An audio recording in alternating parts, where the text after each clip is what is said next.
Today I'm going to teach you how to add context to your breakouts and never need to add a reason like a fair value gap for an entry in your trade. Okay, we're looking at the chart on the 1 minute time frame. A few things that we're going to need to understand before we start is our timing.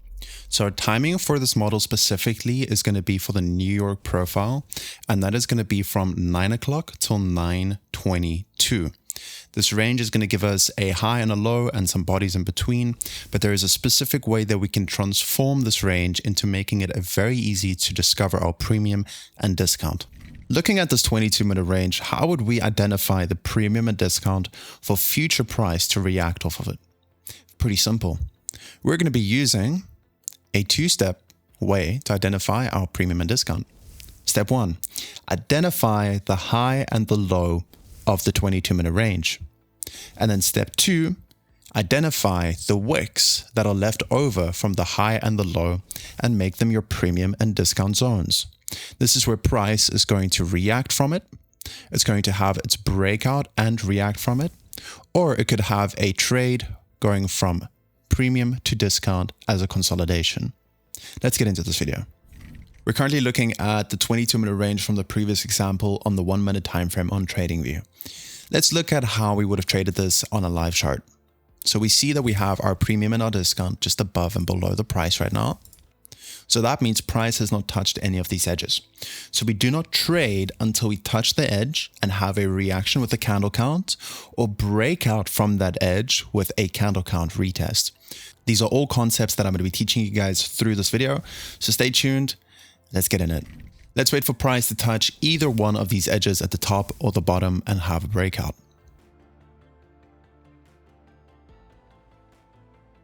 We finally touched this bottom edge, but what I want us to look at is what price did when we touched this bottom edge. We went through the bottom edge, but never closed. So we left a wick. This wick is now going to become a brand new fortification for the range at the bottom. So if we go to the top, create a brand new wick, that is a new fortification, not a previous fortification. We're going to look at price still doing a breakout, but we're going to want price to react off of this bottom edge or the fortification edge with a candle count.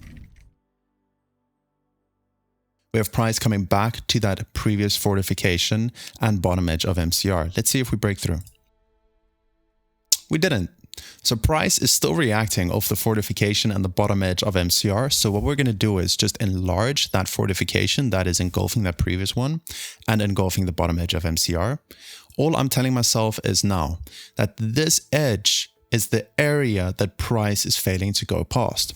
So if we do break past it, it confirmed the breakout, and then this area is going to be the new area for price to react off of. So let's wait. Coming back to that fortification, we're having some reaction from it, so let's wait until we go below.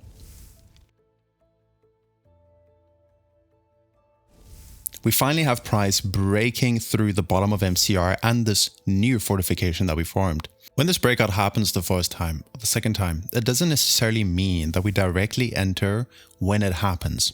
What we're going to be looking for now is price to go back into this range and then have some sort of candle count confirmation to go lower.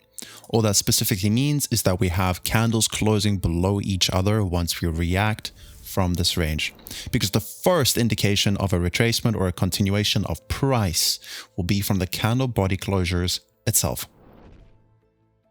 With price going back into that bottom edge and the bottom fortification that is brand new created just before. Let's see if we have a candle count confirmation. So all we're going to be looking for is price to close below this candle or any future candle that is still reacting from this bottom edge. So we can see within 3 candles, so 1 candle specifically, we closed below this initial candle that reacted from the bottom of this MCR. So this is our indication of an entry. So we're going to go in for a sell, put our stops above that 0 candle, so the initial candle that had that candle count for us to sell from. And then what we can do is we can have standard deviation from this range, okay?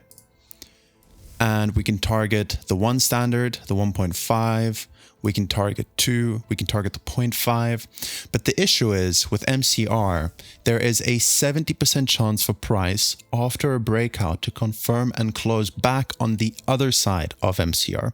So if there's a 70% chance of a retracement, where can we find that retracement? From 0.5 to 1.5. So if we were going in for that first breakout sell or buy, we are not going to be trading for a 4 standard deviation. That specifically becomes very viable when you want to trade from one edge to the other edge. That's a really good trade option. But right now we're just going to be trading the sell. So it's going to be a smaller trade. And we're just going to go to the 1.5. So let's see how far we go. We have price coming back to touch this initial wick that price failed to go higher off of. So we could see price once we closed below it, we had our reaction from it. Here we have another reaction with a 0 candle, meaning a candle that closed below or above a candle's edge within 3 candles. Price is still continuing lower. We can see the same concept with this previous wick. We can have that same analogy right here. This is a previous low that price failed to close and continue on. So once we close below it, that same wick low becomes the new area of interest for price to react from to a continuation.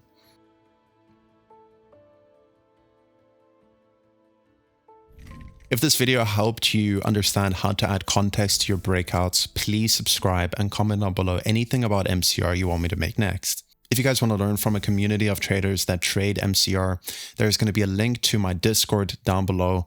So I'll see you guys there.